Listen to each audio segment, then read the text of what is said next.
Hello everybody, మీ అందరికీ happy Shivaratri.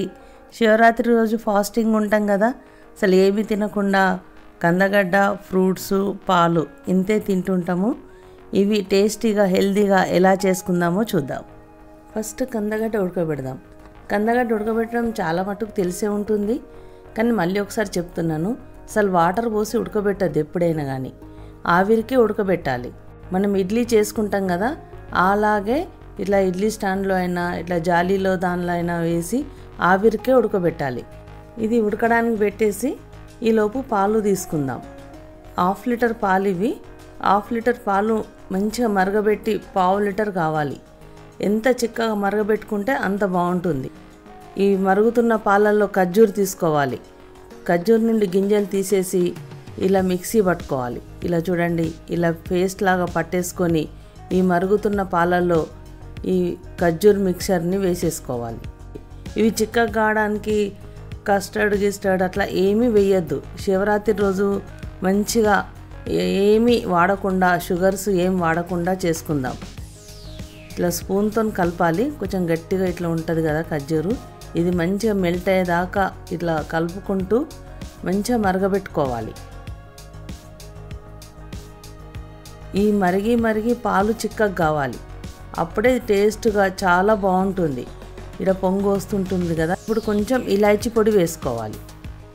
ఇలా మళ్ళీ స్టవ్ పైన పెట్టేసి మరగబెట్టేయాలి. కొంచెం ఫ్లేమ్ ఎక్కువ పెట్టి మరగబెడుతున్నాము, తొందరగా పొంగు వస్తుంది. స్లోగా పెట్టేసుకొని మరగబెట్టుకున్నా బాగుంటుంది. ఇలా మంచిగా మరగబెట్టుకోవాలి. 1/2 లీటర్ పాలు 1/4 లీటర్ కావాలి. అలా మరిగిన తర్వాత అవి పక్కన పెట్టేసుకొని చల్లారాలి. చల్లారే లోపల మనం ఇలా ఫ్రూట్స్ కట్ చేసుకుందాం. ఏ ఫ్రూట్స్ అయినా పర్లేదు. దాదాపుగా యాపిల్, బనానా, దానిమ్మ, గ్రేప్స్ ఇట్లాంటి పండ్లే తింటుంటాం శివరాత్రి రోజు. ఇలా సన్నగా కట్ చేసుకోవాలి. బనానా, యాపిల్స్, గ్రేప్స్ కూడా 2 ముక్కల్లాగా చేసుకోవచ్చు, లేదంటే అలాగే వేసుకోవచ్చు. ఇవన్నీ కట్ చేసుకున్న ముక్కలు ఒక బౌల్లో వేసుకోవాలి. ఈ శివరాత్రి రోజు షుగర్స్ కూడా ఎక్కువ వాడకుండా హెల్తీగా టేస్టీగా చేసుకుంటే చాలా బాగుంటుంది.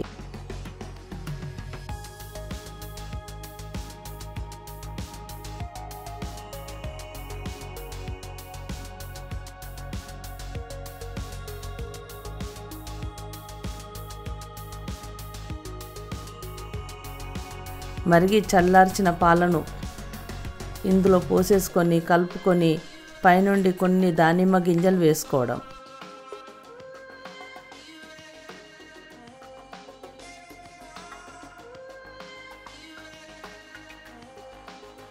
ఇలా పైనుండి కొన్ని దానిమ్మ గింజలు వేసుకుంటే చాలా బాగుంటుంది. ఎనర్జీ కూడా మంచి ఎనర్జీగా, టేస్ట్గా, ఫాస్టింగ్ రోజు అసలు నీరసం రాకుండా చాలా బాగుంటుంది. చూడండి, లోపల మన కందగడ్డ కూడా ఉడికిపోయింది. తొందరనే ఉడుకుతుంది. మనం ఇడ్లీకి ఎంత టైం తీసుకుంటుందో అంతే టైంలో కందగడ్డ మంచిగా ఉడుకుతుంది. అలా ఉడికిన కందగడ్డను పొట్టు తీసేసి ఇలా పీసెస్ లాగా కట్ చేసుకోవాలి. వట్టి కందగడ్డ తినాలంటే చాలా మటుకు కొంచెం ఇష్టం అనిపించదు కొంతమందికి. కొంతమంది ఇష్టంగా తింటారు.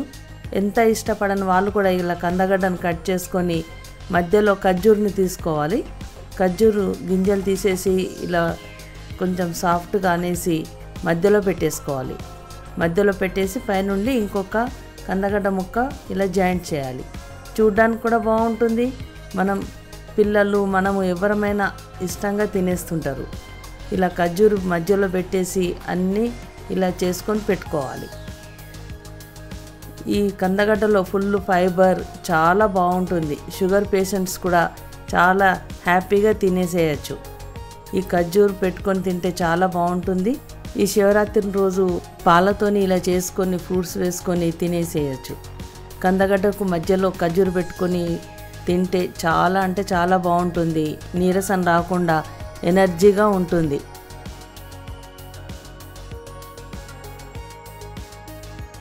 ఈసారి ఈ శివరాత్రి ఫాస్టింగ్ ఇలా చేసేద్దామా?